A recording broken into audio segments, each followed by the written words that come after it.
Hey, good afternoon, everyone. I'm Dr. Niki Davis with Love Life Telehealth, and today I am super excited to welcome you to our special live Q&A. And I am joined today by Dr. Jeff Pierce, one of the lifestyle medicine physicians who I work with at Love Life Telehealth. So get those questions ready. How are you today, Dr. Pierce? I'm doing great. Thank you so much. It's a beautiful day today. We had some sort of cloudy, drizzly days, and now the sun's coming out, starting to feel like some beautiful weather on its way. Yeah, that's kind of how it's been here too. A little Yeah, rainy, but we need that rain for all the flowers, all those spring flowers, right? yeah, yeah, So, yeah. yeah. All right. Well, so today is special in that it's just a live Q&A. So we have nothing prepared. um, but we do have several questions that have already been submitted. So thank you so much to those of you who have reached out and already submitted questions. So we've got a bunch of questions already, but wherever you are watching from, whether that's Facebook or Instagram, you can go ahead and post a question on there, and we'll see if we have time to get to that.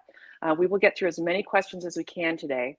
I just want to remind everyone that we are not here to give medical advice. So try to stay away from maybe giving us specifics on your health diagnoses or lab results. And then what we will do is be giving kind of some general education based on the questions that you've submitted. All right. Anything else, Dr. Pierce, before we get going on these questions? No, I'm just happy to be here, answer some questions. This is fun stuff. We between the two of us, we're going to throw some ideas out at you, and if we don't know something, we'll do our best to look it up and either get it by the end of the chat today or another way, because we certainly don't have all the answers, but we do know where to find a lot of them if we don't have them in here. Perfect. Love it. Okay, so let's start with a question that we got from Krista France. What are your beliefs on ingesting the old remedy castor oil for inflammation and pain management? Hmm. Yeah, this is one that I've seen around, like on Instagram, I will say, some influencers that are trying to sell this. Um, I personally don't think that castor oil is something that is the best thing to be ingesting, but I also am one that does not really believe that ingesting oil by itself is really beneficial for health. And that includes all oils, honestly.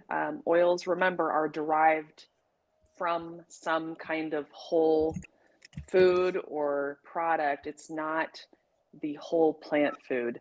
So whenever you're having avocado oil, you're removing the fiber and the nutrients to just take the fat away from that avocado. So in general, I would say I don't recommend oils. How about you, Dr. Pierce? Well, Krista, way to start with a curveball. I love it. Maybe next time an underhand pitch, like where can I find my protein or something like that. But no, it's a good one to start with. I'll tell you what I did, because I don't know anything about other than the castor oil that would come up in cartoons that you were supposed to, that the parents would make their kids swallow a spoonful of or something like that. So what I did while Nikki was chatting was I went to nutritionfacts.org and typed in castor, and nothing came up on castor oil. And while certainly that's not the be all and end all, the great team at nutritionfacts.org does a wonderful job of researching the nutrition literature. And if there's nothing on castor oil there, that tells me something. And then my next search that I would typically do would be just to go to PubMed, or you can do it through Google, of course, and just do PubMed and castor oil, and whatever about it you're looking for, to see if it's good for, and see what's been done with the scientific studies, because uh, while we see all sorts of interesting things on social media, it's always great to see what the science shows, and that's where I would go next. So sorry, I don't have an answer for you, but I do like sharing my approach to the ones that are head scratchers for me. Generally starting with nutritionfacts.org, then going on to PubMed, or is kind of a common way that I look at it. Great. Awesome. Okay. And then this is a submitted question that we got from Facebook. What are the top 3 actions a postmenopausal woman should take to increase bone density? And the assumption is that she already has osteoporosis. Okay. Okay. I know either of us can start here. I'll say the first one. So top 3 actions a postmenopausal woman should take to increase bone density. So,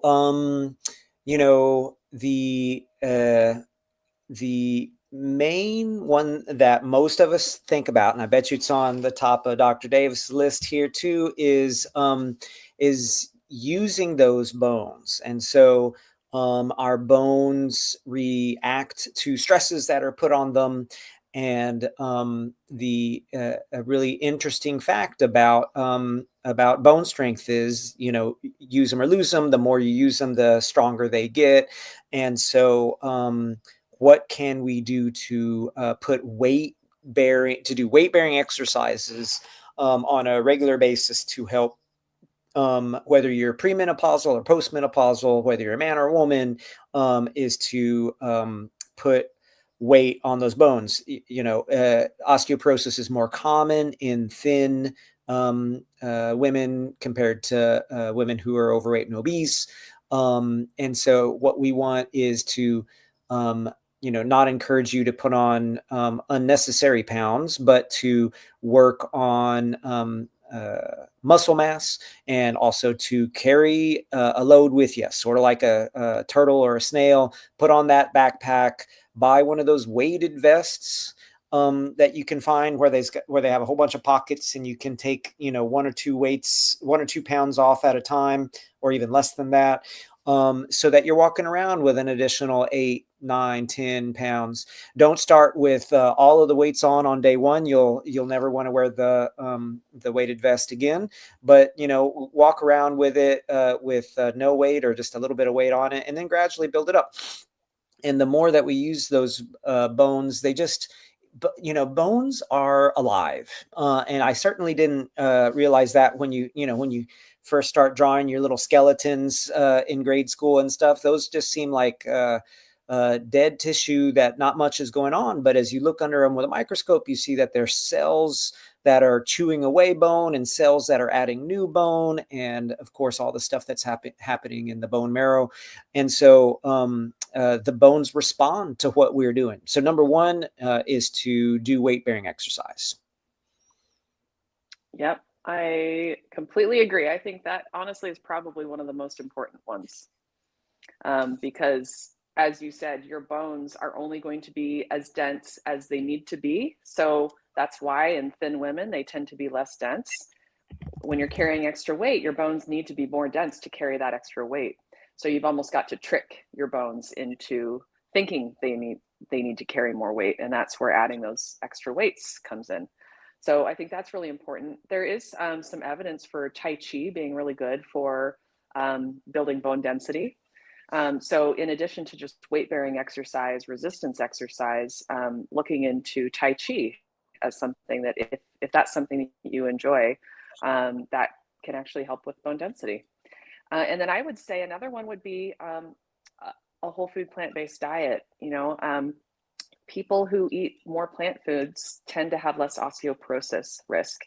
And so eating a really heavy animal-based diet, lots of processed foods, lots of oils, those populations tend to have more osteoporosis, whether or not they're taking in a lot of calcium or not. So it isn't that they're deficient, that, there's this worry about deficiency in calcium that is causing osteoporosis, because in places where people are having a lot of osteoporosis, people have plenty of calcium in their diet.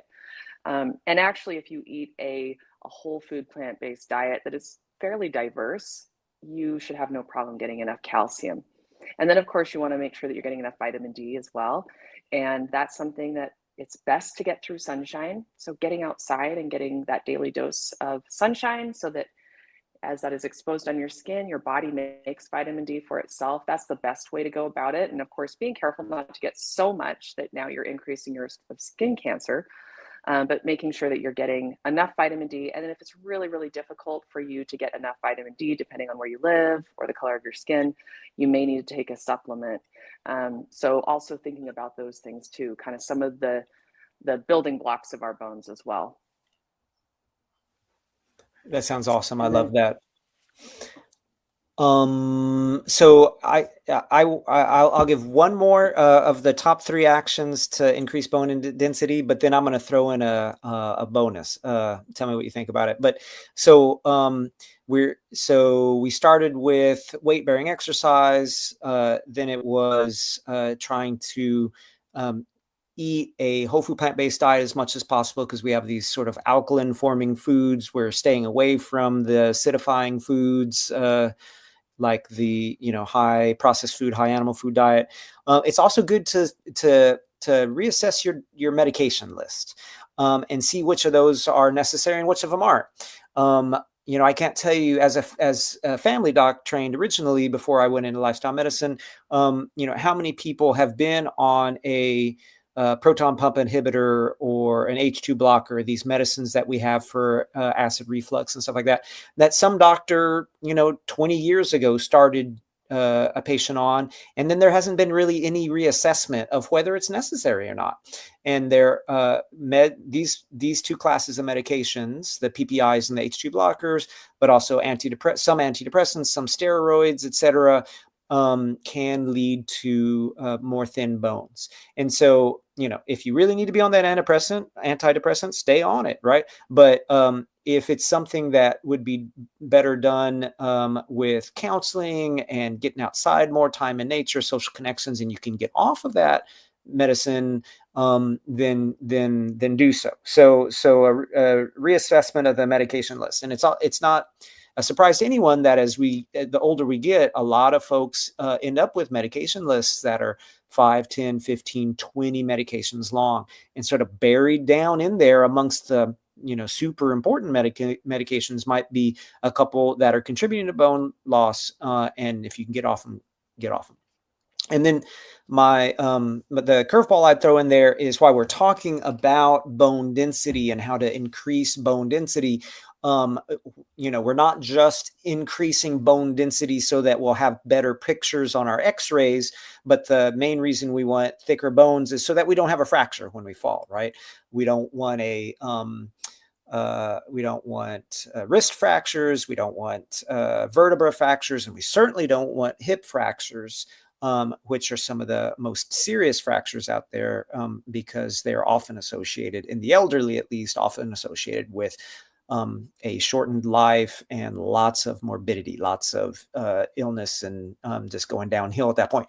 And so part of all this equation that we shouldn't forget is focusing on how not to fall. It sounds like maybe that should be like Dr. Greger's next book. There's How Not to Die, but How Not to Fall. And this is actually, I bring it up based on listening to a webinar that he had. And so try to find his videos on osteoporosis and hip fractures and stuff like that. But one of his main takeaways from reviewing the evidence is to focus on not falling. And so, it might be as simple as, are you using a accurate prescription for your eyewear so that you're not tripping on things around the house? Do you have a bunch of cords in the wrong places, or rugs that are easy to trip on? And so doing a safety assessment at the house, and working on balance, so that Niki talks about Tai Chi and other modalities. Yoga probably helps, though I'm not quoting any studies here, but just working on various things that are going to help you with balance, so that you're less likely to fall and break that hip. Well, I love your curveball because I was thinking the exact same thing. And I will say that's what I will generally say to people. You need to make sure you're doing the exercises that are helping keep your bones strong and build that bone density. But at the same time, you've got to do the exercises that are going to help keep you balanced so that you don't fall to begin with, because most of those fractures that happen are from a fall, Yeah. right? The other fractures that can happen that just happen, I mean, I have seen where people have had fractures that they don't even know how that happened. They didn't fall. Maybe your bones are so uh, you know are uh, you have so much osteoporosis, and and that basically a really bad sneeze or a cough can actually cause a fracture. That's not as common, and like he was saying, having a fall, that's really what we're trying to prevent, because even if your bones are slightly less dense than what we would want, if you can prevent that fall, chances are you can prevent that fracture from actually happening. So very, very important, those balance exercises as well. All right, great. Okay, so we've got another question from BG, Veggie Girl, maybe, who knows? I am adding 1 full teaspoon of seaweed like Dulf. Do you think it is enough for getting my daily iodine? Okay, so seaweed, sea vegetables are a good iodine source. Table salt also has iodine added, so that is something that most people get some of, depending on what your diet is. If you're eating out at restaurants, if you're eating packaged foods, you're likely getting iodine in your diet without taking in sea vegetables. But if you are someone who is eating a very low sodium diet, you're really staying away from all, no eating out, hardly any packaged foods. You're rinsing your beans to get rid of any extra salt.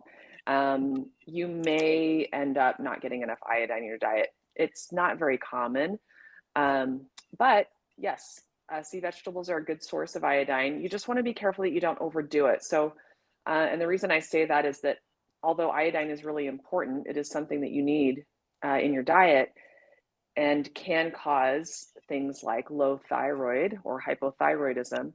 Getting too much iodine can also cause the same issue.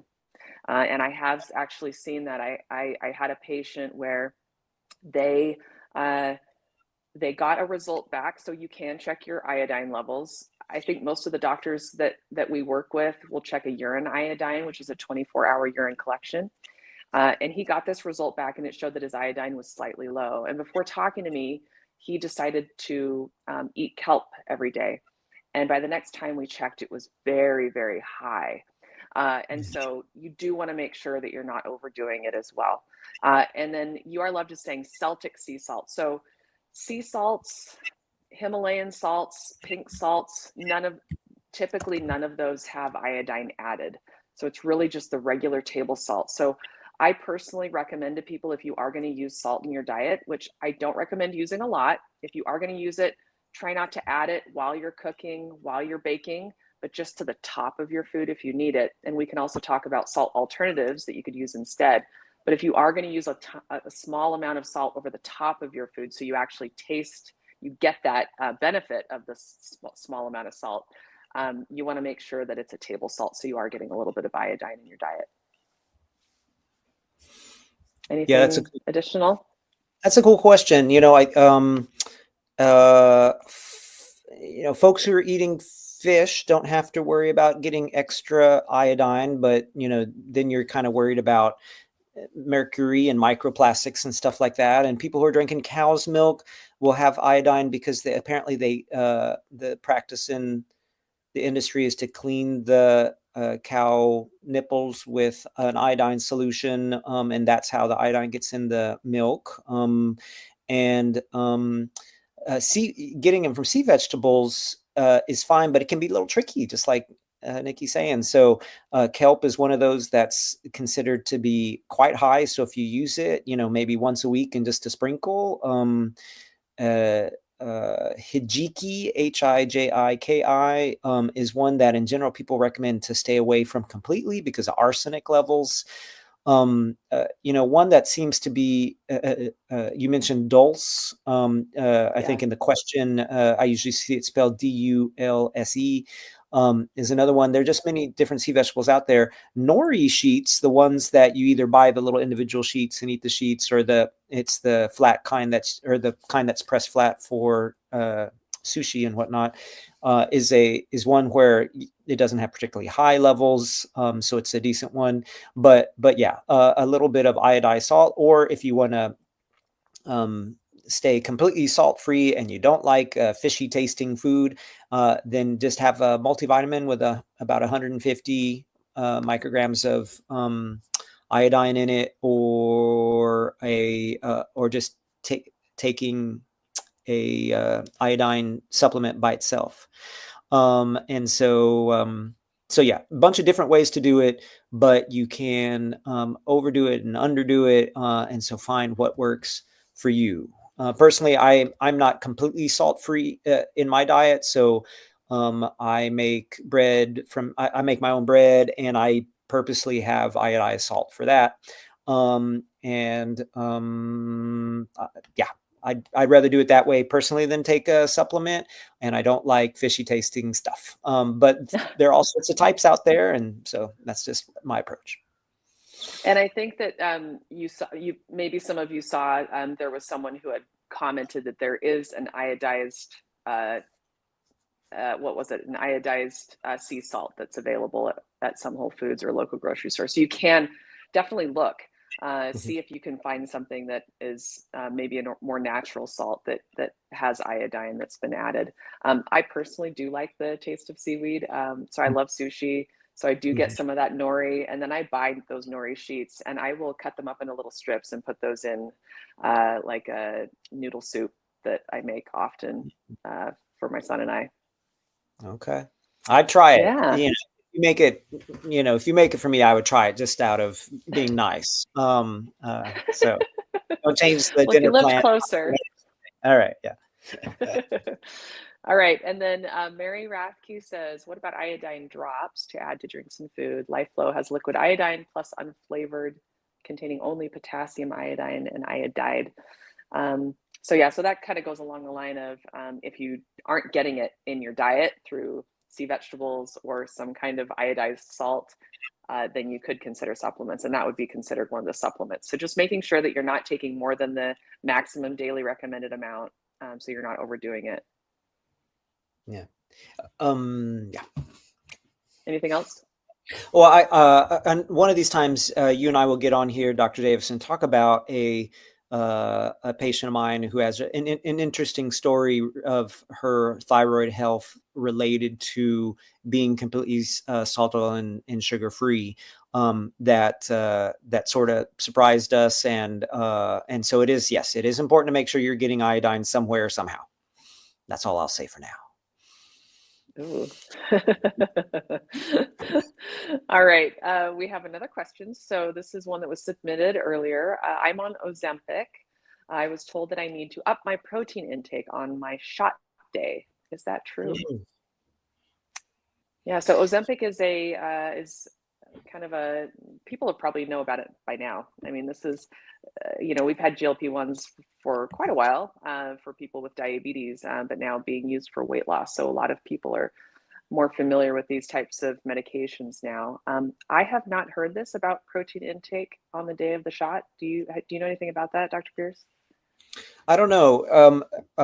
So I can't say I can't answer that question because I haven't looked into it. We do know that part of the weight loss associated with medications like Ozempic is from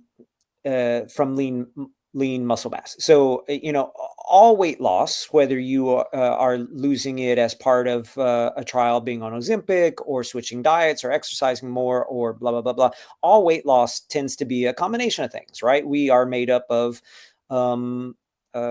muscle and fat and water. And when you lose weight, that's a combination of the two, or of multiple, that is. But we do know that a chunk, maybe 30 to 40% which I saw in one place, of weight loss with medications like Ozempic is lean mass.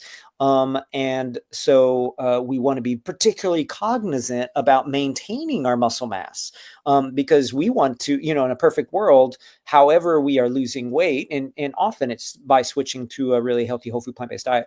But however you are losing weight, in a perfect world, it would be 100% fat loss, right? 100% adipose tissue loss, so that we could keep our muscle weight, etc.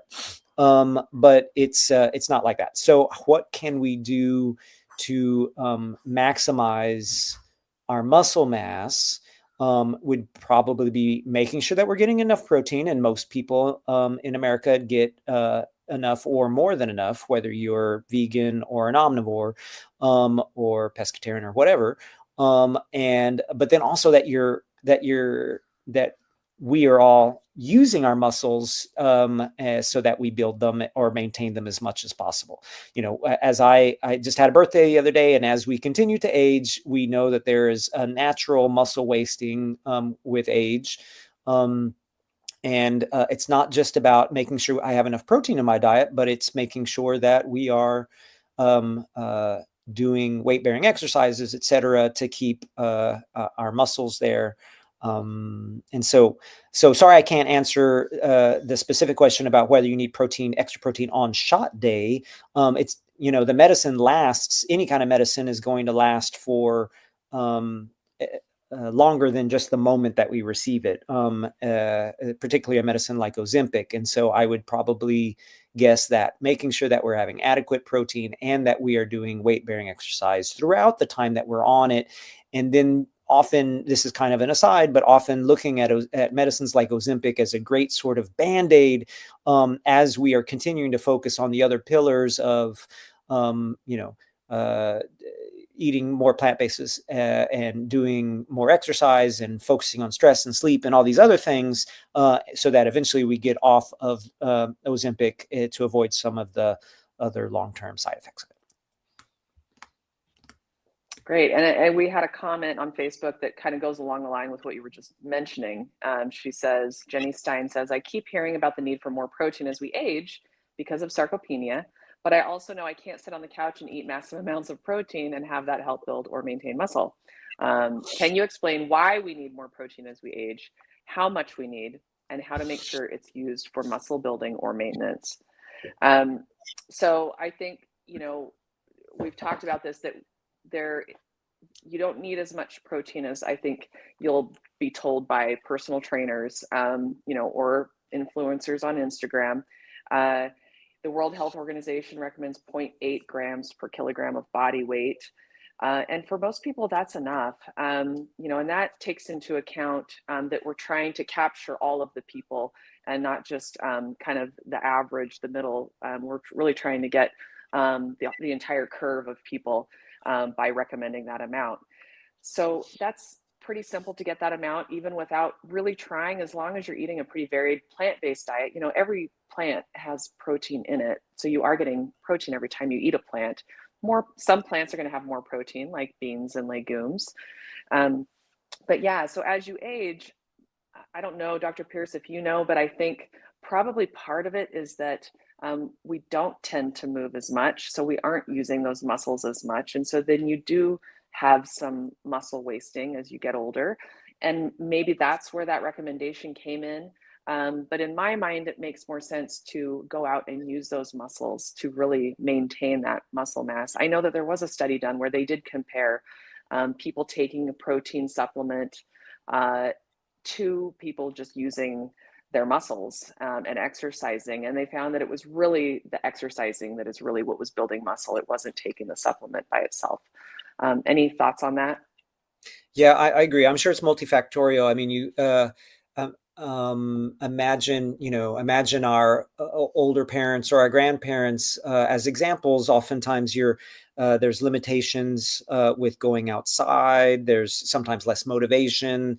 Part of it is less is decreased food intake in general because of changes in dentition, and then also poorer absorption as we get older as well. And so So I think our approach to avoiding sarcopenia, the muscle wasting with age, has got to be multifactorial. We probably have to eat a little bit more protein because of the digestion issue, and that's a target that I think there's still going to be debate about. Some people say maybe it's 1 gram per kilogram of healthy body weight, maybe it's up to 1.2 or 1.4. But I think there's still going to be debate in that. But one of the main points is, just like the person who posted that question in Facebook, thank you for the question, is you're right. You can't just we can't just stuff ourselves with protein and sit on the couch and expect to look like the Hulk at the end of the day. Though that would be kind of cool. I mean, he is green. I like green. Lots of spinach too. That's probably the hidden story behind it. Yeah, that's got to be it. Oh, I love that. I love it. All right.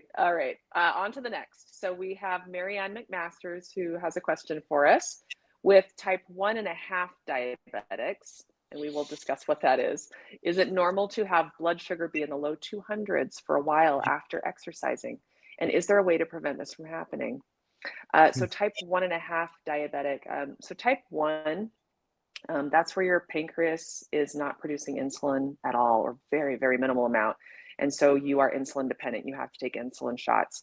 Type 2 diabetes tends to be due to insulin resistance, meaning your body, because of extra fat in the cells, has a hard time using the insulin that your pancreas is making just fine.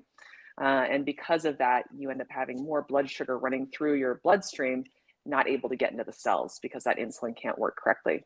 So type 1.5 is it's exactly what it says, which is your pancreas is not working completely, but it is working somewhat. So you tend to need a little bit of insulin. So for instance, I might have a type 1 diabetic who needs to use say 20 to 30 units of insulin per day, whereas a type 1.5 might use only 5. So they just use a lot less.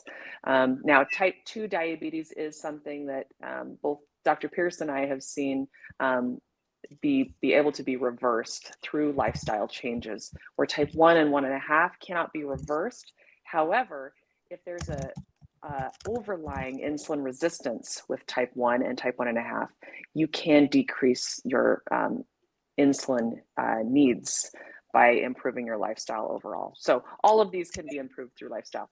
Okay, so let's talk about blood sugar and that it might go up after exercising. So ways that can happen. A lot of times we tend to think that exercise, and the way that I discuss this with my patients, is exercise is almost kind of like giving yourself a shot of insulin, because as you exercise, it actually does, it basically is telling your body, hey, we need to make energy because we're exercising right now. And whenever you need to make energy, you need blood sugar. So those cells open up and they allow blood sugar into the cell to make energy without the use of insulin. So that is typically what we will see in diabetes, is that as you're exercising, it improves your blood sugar. And I've had this happen plenty of times with my patients, where as they're exercising, they're out and about, their blood sugar might drop too low. If they're on medications, or if they're type 1 or type 1.5 and they're on insulin, it can drop by quite a bit. So they always have to make sure they're bringing dates or other quick sugar snacks with them while they're exercising. So why would it then? I'm assuming this means that it's going up. It just says to be in the low 200s after exercising. So my assumption is that they're saying that it's going from maybe being lower than that to up into the low 200s after exercising. My thought, and I don't know, Dr. Pierce, I'm sure you have some thoughts too, but my thought is that, we store a lot of glucose in our liver as glycogen, and sometimes your body releases that as needed. And so it may be that when you're exercising and you're needing that blood sugar, if you haven't eaten before you went out and exercised, that your body goes ahead and takes that over and says, hey, let's use some of this sugar, this glucose that's in our liver, to make that, to go ahead and make that energy. Any other thoughts, Dr. Pierce, on why you think that could be happening? It's really interesting question. And, maybe 95% of people with diabetes have type 2 diabetes. That's the vast majority. And then a smaller proportion have type 1 and type 1.5. And so, I think, and I think type 1.5 is the group that we probably know the least about, in general in medicine. And so I think there's still stuff that's being figured out, about folks with type 1.5. But I think, one thing that's going to help you out is, Marianne, would be, and other people in your shoes, is to probably, benefit from a continuous glucose monitor, or at least more frequent blood sugar checks, as you vary your workouts, right? So does a 15-minute, walk around the block after breakfast, make your blood sugar go up, or does it make it go down? Because there is a difference in, folks, especially if who comes to mind are Robbie and Cyrus from Mastering Diabetes, which is a great group. You probably know about them, Marianne, but check out masteringdiabetes.org if you don't. And they will talk about how, depending on their workout, their blood sugar might be just where they want it, or too low, or actually too high as well. And I think it has to do with is it just like Nikki's saying, did you have a little bit of something to eat before, but then it was a 4-hour run?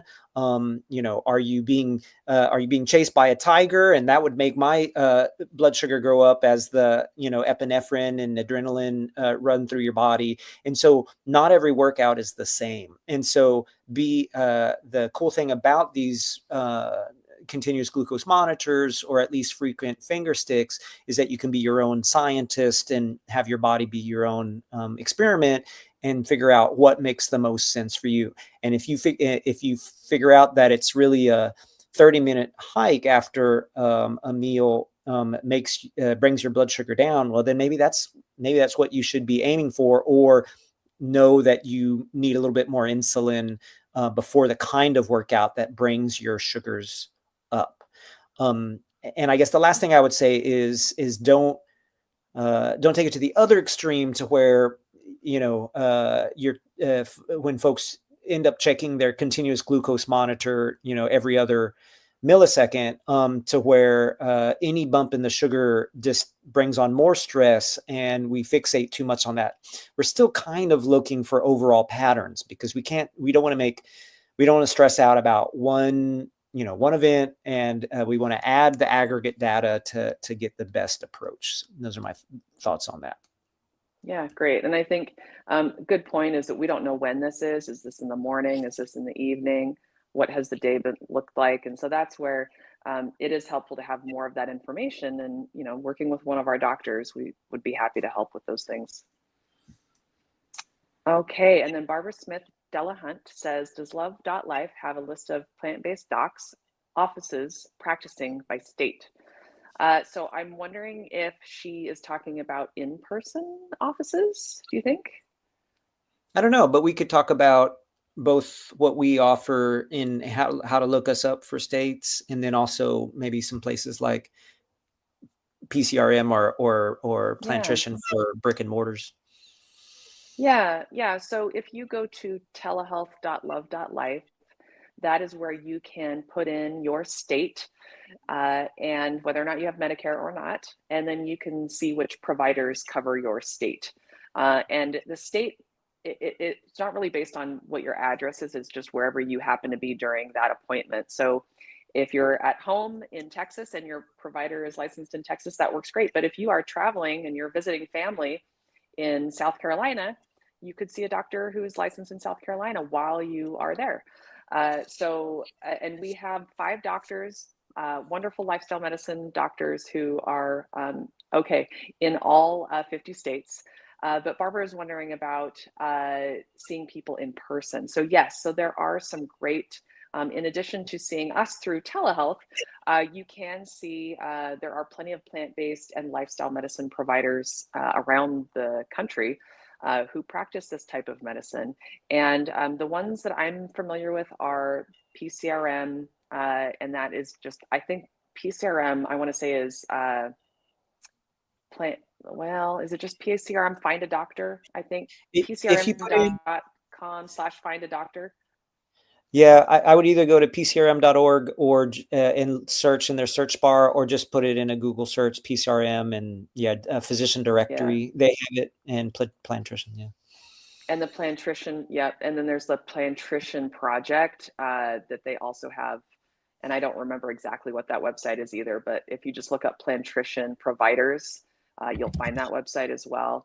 And all of those will have a place where you can put in specifically what states, what location you can look up and see. And it's not just, MDs and DOs, it's all kinds of different providers. So, social workers and, physical therapists, so all sorts of things. Okay, good. So we've got a couple of links there. Okay, and I don't know, do we have any other questions? Yes. Okay. Ooh, I like I like the name of this one, an honest doubter. So the question is carbonated beverages, even unflavored and unsweetened ones. What do you think, Dr. Pierce? Yay or nay?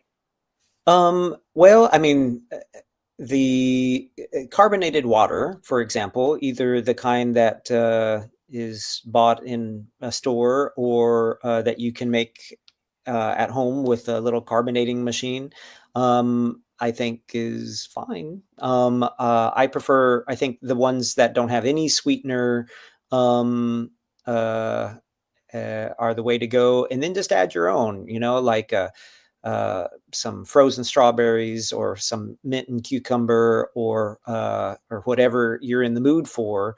Gives you a neat little carbonated beverage with dinner if you want, and that's perfectly fine. I don't recommend carbonated beverages, of course, have a bad rap because of drinks like Coca-Cola and Pepsi and these others that are very bad for us. But I think carbonated water is fine. I don't think of downsides to them. How about you, Nikki? Yeah, so I think, I'm thinking like carbonated water, like you said. We're not talking about soda that's carbonated with all the extra added chemicals and sugars, but having just a carbonated water, and even you're saying unflavored, unsweetened, really, uh, if that is something that, some people will use that in place of drinks that aren't as good for you. So if you're trying to give up soda, you're trying to give up alcohol, maybe having a little carbonated,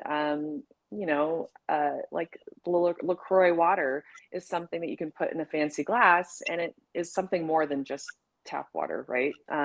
So I think that that is a really good replacement for a lot of other beverages that aren't so good. And I have a secret. So when I was working with Dr. John McDougall at his live-in program in Santa Rosa, he drank Perrier when he was visiting with his patients. So he was drinking a carbonated water. But I will say personally, I will have them on a rare occasion, but I notice that if I drink too much carbonation, it ends up making me feel a little bit bloated, because you're kind of, taking in that those bubbles. So I personally don't use it as much, but if it's something that you enjoy and it's something that helps you, continue a healthier lifestyle, then I think why not go for it. Okay, and then this question is from S. Roberson. My B12 is very high, even though I've been plant-based 3 years. How can I lower it? What do you think? That's an interesting question. I don't think I've ever heard about somebody who's been worried that their B12 level is too high. B12 is a very important vitamin. It's one of particular interest to people who are eating 100% plant-based or vegan, because while it comes from bacteria in the soil, and as we were all eating very close to the soil and not washing our tubers and in our hands and all this kind of stuff, and we probably got B12 pretty naturally 1,000 years ago. Nowadays, with modern clean environments, B12 is usually coming from animal products, or it's coming from a B12 supplement. You can get it in fortified nutritional yeast, but it's hard to make sure that you are getting enough, and you have to eat like a lot multiple times a day to make sure that you're getting enough B12. So, but it's one of those vitamins that also stays in our body, I think in our liver for a long time. And so somebody who has been eating an omnivorous diet and says, okay, I'm going plant-based tomorrow, you don't have to worry about taking a B12 right away, because you're going to have body stores of it that will little by little go down. So for somebody who says that they have a very high B12 level, my first thought is, are you getting it in a way that maybe you're not sure that you're getting it? Are you like my daughter, who would love to eat fortified B12, fortified nutritional yeast by the cupful? Is it part, plus you're taking a multivitamin with it, and plus you're taking a B12 supplement. So those are things. B12 is one that is your B vitamins are peed out, the excess, and that's why your urine might be sort of neon yellow after having a whole bunch of B vitamins, or the old banana bag when somebody goes into the hospital and they get IV bag with B vitamins in it. It's a banana bag because it's yellow colored because of the B vitamins. But we pee out the excess. And I remember when learning about the downside of high dose B12, it seemed to almost exclusively limited to injections, like getting high dose B12 injections and seeing some like maybe acne associated with it. But by and large, I don't worry about B12 levels. Be interesting to know, if it's a value that's through the. So we should maybe mention what's normal values. For most folks, we suggest having a value above what's the lower range of normal in the blood tests, because in that, for some blood tests, that's 300 or 350 or 400. We want it above that because there is a certain percentage of people who have too low of a B12, even if it's within that low normal range, and they might still be having symptoms associated with it. So, maybe having a B12 level more in the 450 or 500 range is fine. Now, if you happen to have a B12 level of 50,000 or something that I've never heard of, there might be some strange uncommon metabolic condition associated with high B12 levels that I've never heard about. How about you, Nikki?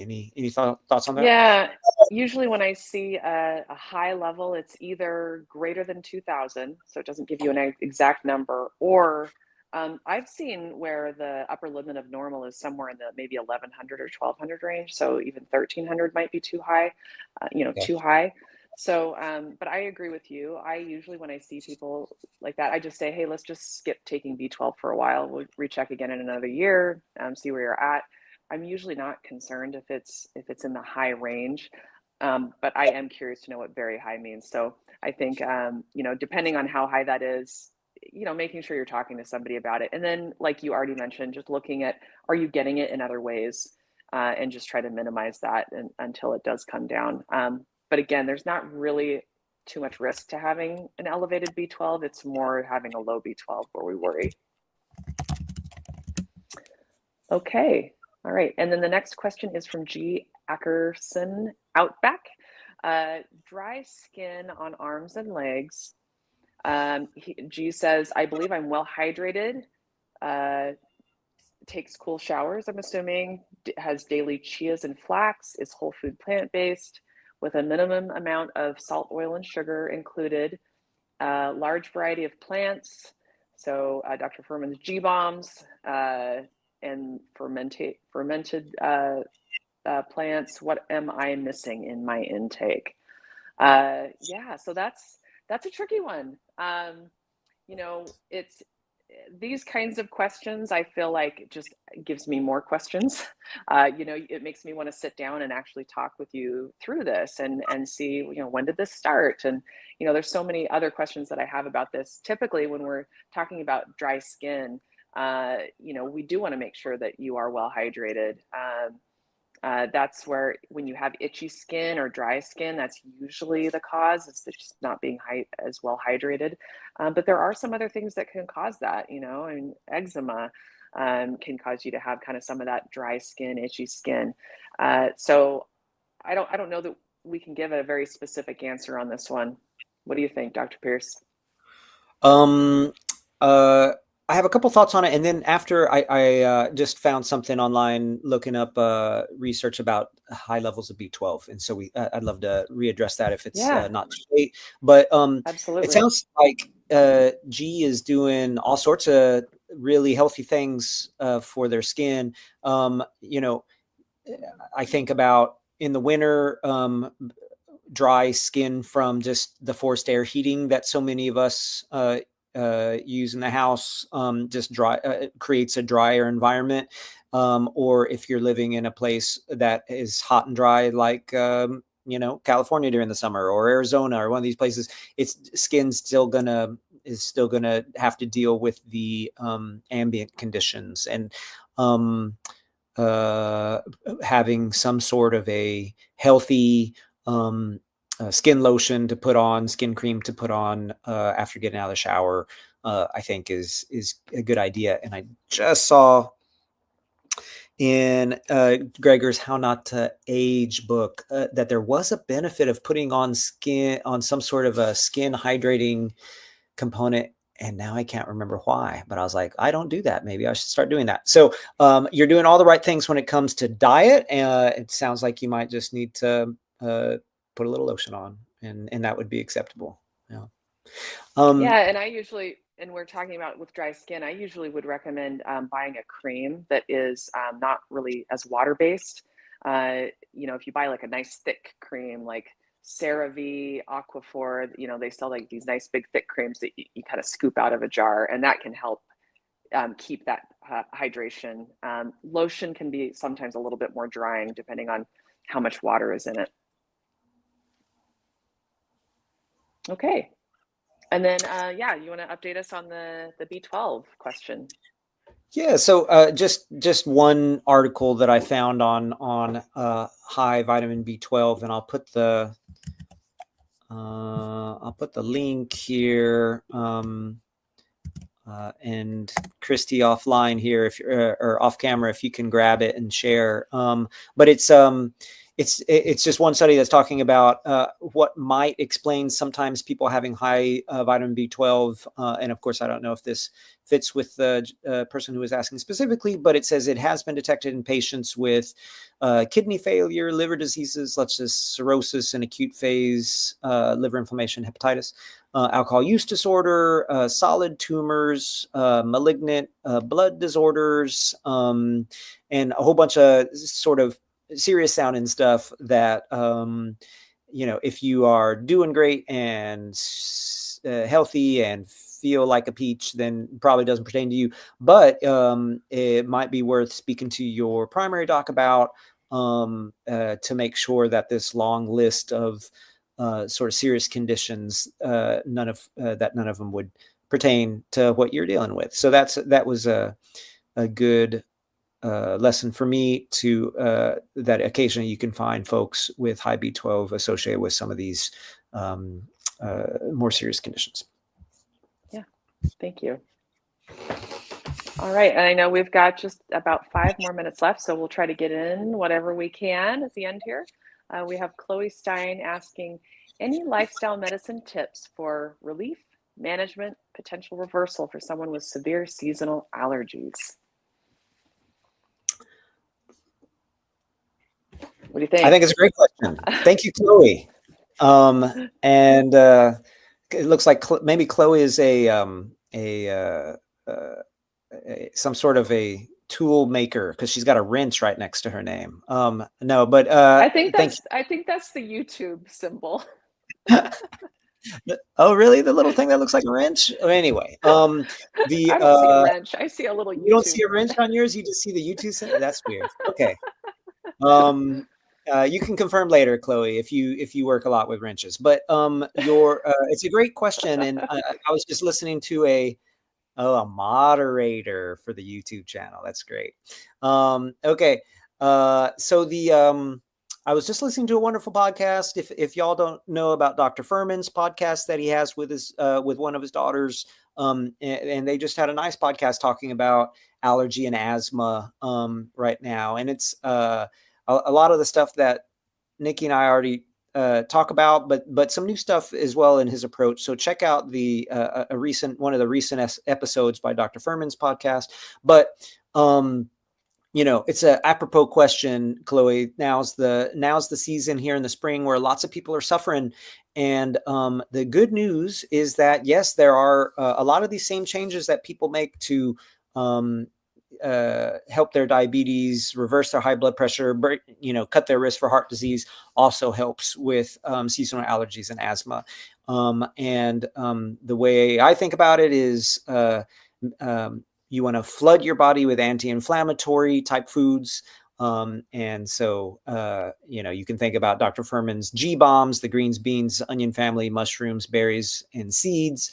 You can think about anti-inflammatory spices like turmeric and ginger, and amla would probably be one, the Indian gooseberry, but things like turmeric, ginger, and garlic are classics. And then while you're flooding your body with these anti-inflammatory foods, you want to be taking the inflammatory foods out of your diet, and so that is your particularly dairy and eggs can really play a role when it comes to seasonal allergies and asthma. And I bet you Niki has as well, but some folks notice a difference within just a couple of weeks. Other people, it might take a couple of months, but taking some of these pro-inflammatory foods out of the diet is super helpful. And that's kind of how I think about it. How about you, Niki? Yeah, well, in fact, it's what worked for me. So when I was in college and still using some dairy products at that time, I had horrible seasonal allergies, and I still live in the city that I lived in then. So same kind of allergy triggers, but they were so bad that I was taking a daily allergy medication that was causing me to be really drowsy when I was in school. I still remember trying to stay awake when I'm in a one-on-one meeting with a professor. It was horrible. Um, but yeah, I had severe seasonal allergies, and in fact, my whole family. It's very common in our family to have seasonal allergy issues and asthma issues. I personally don't have asthma, but I will say that ever since going plant-based, I don't have issues anymore. The only time that I'll have kind of maybe a sneezing attack will be when I'm out mowing my lawn and I'm really getting that grass like right up in me. Then I might sneeze a little bit, but I haven't had the issues that I used to have with like the really, runny nose, runny, eyes that are just red, and lots of fluid. And so feeling a lot better myself. And I agree with you that I think anytime that you can improve just the health of your body will run better and can deal with those triggers better. So instead of your body trying to deal with the chronic toxins in our diets, so eating a lot of unhealthy foods, a lot of animal products and processed foods, your body's having to deal with all of that, and it's going to go to work to try to heal.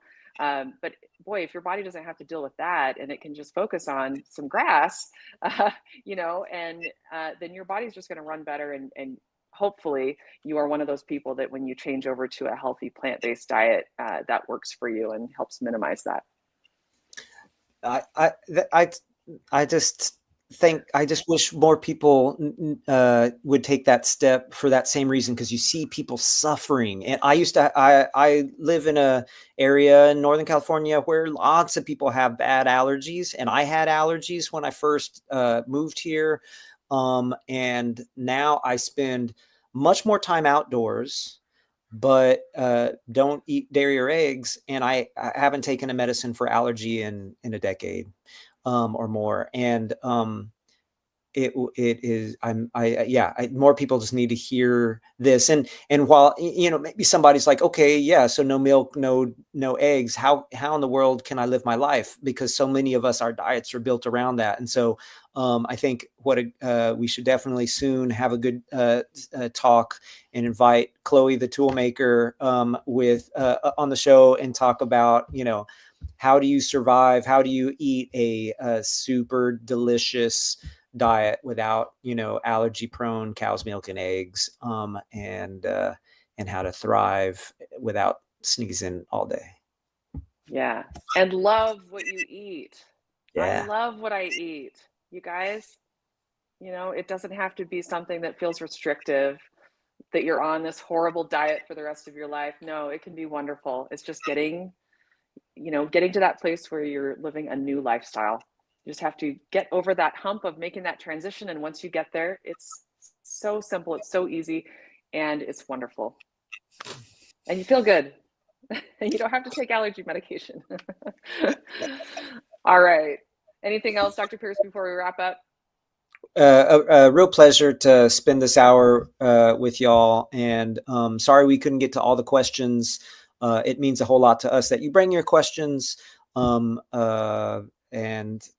thank you for spending your hour with us. All right, great. Well, thank you so much for joining us today, everyone. And thank you, Dr. Pierce, of course, for co-hosting this fun Q&A session with me today. We're going to have to do this again. Now, if you have not had the pleasure of working with one of our 5 wonderful doctors, maybe now is the time. If you're suffering from chronic lifestyle-related conditions, maybe you just need a supportive doctor, maybe you just want to get off your medications, or you just don't feel your best, please come visit us at telehealth.love.life to make an appointment. We cover all 50 states and DC and international. And so go ahead and visit our website. It's telehealth.love.life. You can also call us at 888-420-7284. We would absolutely love to hear from you. Until next time, I'm Dr. Niki Davis with Love Life Telehealth. Thanks, everyone. Bye.